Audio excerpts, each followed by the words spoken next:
Não nos posicionamos quanto à aplicabilidade das várias ordens e demais documentos judiciais que ordenam que a Rumble atue dentro do território brasileiro, o que é uma questão de direito brasileiro, né? Então, primeiro ponto, o processo, né? O primeiro processo que leva o governo americano a aplicar legislação de sanção extraterritorial contra o ministro Alexandre de Moraes e outras autoridades brasileiras é especificamente o processo contra o Rumble, que é uma empresa, uma plataforma americana. Então, a primeira afirmação: o governo americano está pouco se lixando se a justiça brasileira censura brasileiros, né? Fala, olha, isso aí é questão de vocês, se a lei de vocês permite isso e a justiça referendou, meu amigo, não é problema nosso. Se é o caso, se não é o caso, a gente nem entrou no mérito desse processo, isso aí é questão de direito brasileiro, a gente não interfere, vocês que se virem. Muito bem. Aí entra e aí? Onde é que entra os americanos, então? No entanto, na medida em que esses documentos ordenam que a Rumble realize ações específicas nos Estados Unidos, respeitosamente informamos que tais determinações não são ordens judiciais exequíveis nos Estados Unidos. Segundo o direito internacional consuetudinário, um Estado não pode exercer jurisdição ou aplicar a lei no território de outro Estado sem o consentimento deste. Reformulação, quarta edição do Direito das Relações Exteriores dos Estados Unidos, seção 432, Instituto Americano de Direito 218. Ver também nota dos relatores. A jurisdição para execução inclui o desempenho de funções governamentais coercitivas. Exemplos incluem a entrega de processos obrigatórios, a condução de investigações policiais ou administrativas, a tomada de depoimentos e declaração de testemunhas e a execução de uma ordem para a produção de documentos. Basicamente, o que o governo americano esclarece é o seguinte: a partir do momento em que, com base em leis brasileiras, a justiça brasileira ordena que o Rumble tome uma providência que implica em o Rumble tomar uma atitude em território americano, aí os Estados Unidos esclarecem uma obviedade do direito internacional. Eu só sou obrigado, enquanto país, a acatar a decisão judicial de outro país se eu assinei um tratado internacional dizendo que, para hipóteses X, Y, Z, decisões desse outro país com quem eu tenho um tratado assinado também se aplicam no meu e vice-versa. Ou seja, quando existe um tratado dizendo que, olha, entre os Estados Unidos e o Brasil, outros países, nós concordamos que, na hipótese de crime, por exemplo, de terrorismo, uma decisão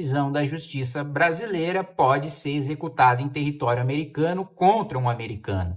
E assim como uma decisão da justiça americana pode se aplicar em território brasileiro contra um brasileiro. Não assinamos, diz os Estados Unidos, não assinamos nenhum tratado que permita que vocês sancionem, ou que vocês punam, ou que vocês restringam, com base no direito brasileiro, o funcionamento de uma empresa americana, de uma rede social americana. Aliás, o contrário. Isso, os Estados Unidos sequer poderiam assinar um tratado internacional que limitasse o funcionamento de uma rede social americana com base no direito estrangeiro, com base numa lei estrangeira, porque a primeira emenda, né, ou seja, o direito mais importante da Carta Constitucional, da Lei Fundamental Americana, protege a liberdade de expressão dos americanos. Então, e tratados internacionais estão abaixo das constituições. Tratados internacionais não têm o poder a gente chama no direito de pirâmide de Kelsen, né? Das leis que são mais importantes, das leis que têm mais peso e que prevalecem sobre outras. Trata-se do princípio da supremacia da Constituição. O presidente da República pode assinar tratados que depois são avalizados ali pelo Congresso Nacional, mas esses tratados não podem tratorar o texto da Constituição. No caso brasileiro, nós temos ali, aliás, a título de curiosidade para vocês, duas hipóteses, né? Uma hipótese é em tratados de direitos humanos que tenham sido aprovados com quórum de PEC em 2 turnos, ou seja, o presidente da República do Brasil assina um tratado de direitos humanos. O Congresso Nacional pode aprovar esse tratado com maioria absoluta ali, 257 votos. Se for, né, nessa categoria de votação, nessa espécie de votação, com esse quórum, então esse tratado ele tem validade né? Ele tem status supralegal, ou seja, acima da lei. A lei ordinária brasileira está abaixo de tratados internacionais. Então, aqui, lei brasileira, aqui, tratado internacional. Mas infraconstitucional. Então, a Constituição ainda está acima do tratado internacional. Isso no caso do tratado ser um tratado comum, como qualquer outro, ou tratados de direitos humanos que não tenham sido aprovados com quórum de PEC. Tratados de direitos humanos que foram aprovados com 308 votos em 2 turnos na Câmara dos Deputados e também maioria de 3/5 no Senado, têm status de emenda constitucional. Mas, ou seja, eles passam a valer como se fossem texto da Constituição, sem ser texto da Constituição, mas ainda não superam cláusulas pétreas. Então ainda há texto na Constituição que, independentemente do quórum do Tratado Internacional de Direitos Humanos, a nossa Constituição ainda está acima. Mas a regra é supralegal, acima da lei, infraconstitucional, abaixo da Constituição. E vamos lá, eles ainda desenvolvem a nota dizendo o seguinte, ó: quando o processo compulsório é entregue, no entanto, o próprio ato de entrega constitui um exercício da soberania de uma nação dentro do território de outra soberania, né? Ou seja, o que os Estados Unidos estão falando é o seguinte: a partir do momento em que a justiça brasileira manda um processo com base em lei brasileira, sem ter um tratado assinado com o governo americano, ele manda esse processo, intima uma parte do processo nos Estados Unidos, manda, portanto, para os Estados Unidos, para a justiça americana, né, notificar, tornar ciente, né, aquela parte da medida que ela precisa tomar. Em território americano, o governo americano diz o seguinte: a partir desse momento, independentemente do conteúdo da decisão, a partir do momento que vocês mandaram uma intimação para os Estados Unidos, vocês já estão ferindo a nossa soberania, porque a gente não deixou vocês enviarem processo para cá. Vocês não mandam aqui, a lei americana manda aqui. Então, primeiro, se a nota do governo americano trata do caso do Rumble, obviamente, um dos ministros que vão ser sancionados é o ministro Alexandre de Moraes, que é o relator, que é quem deu as ordens, principalmente as liminares. Segundo ponto, assim, cai por terra, assim, uma aula de direito dada na nota, né, do governo americano, falando: ó, meu amigo, aqui não tem ninguém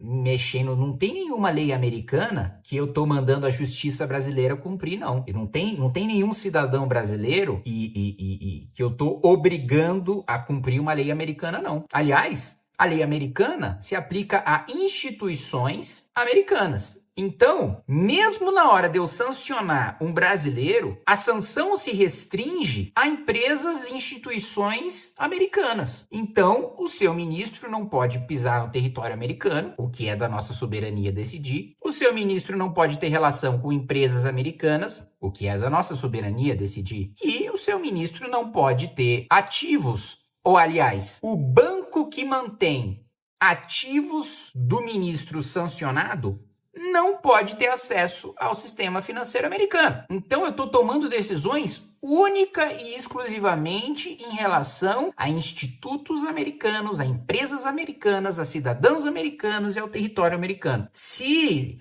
o ministro quiser deixar o patrimônio dele, né, num banquinho de esquina que não tem acesso ao sistema SWIFT, Banco Brasileiro, Ministro Brasileiro, Sistema Financeiro Brasileiro. Se ele quiser ir para a Europa, território europeu, lei europeia, cidadão brasileiro, nós estamos tomando uma decisão com base numa lei americana que se aplica apenas para quem tem relação com os Estados Unidos. Apenas, né? Com quem tem relação com os Estados Unidos. Se é uma relação Brasil-Brasil, o ministro faça o que quiser da vida dele. Agora, não é culpa nossa que o ministro de vocês tem dinheiro em bancos brasileiros que utilizam o sistema SWIFT. Eu não obrigo vocês a usarem o sistema SWIFT, né? Vocês usam porque vocês não têm outro. Então é isso.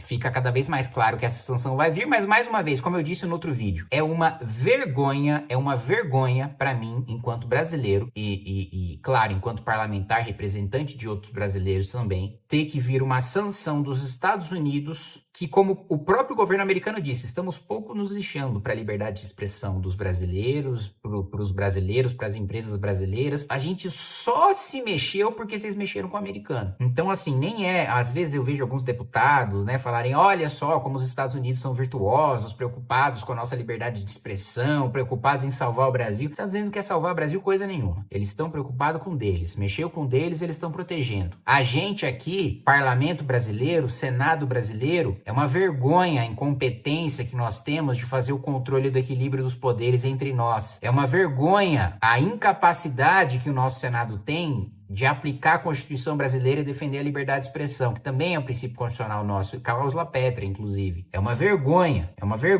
que para a população brasileira ter uma vitória em relação a abusos que são cometidos contra ela, precise vir uma nação estrangeira para promover sanção em relação ao juiz brasileiro. É uma vergonha. A gente não precisava passar por isso. Isso é um vexame internacional. Eu sinto envergonhado enquanto brasileiro de ter que passar por isso. Por quê? Porque o nosso Congresso Nacional é omisso, covarde e deixa se tornar refém pelo Supremo Tribunal Federal.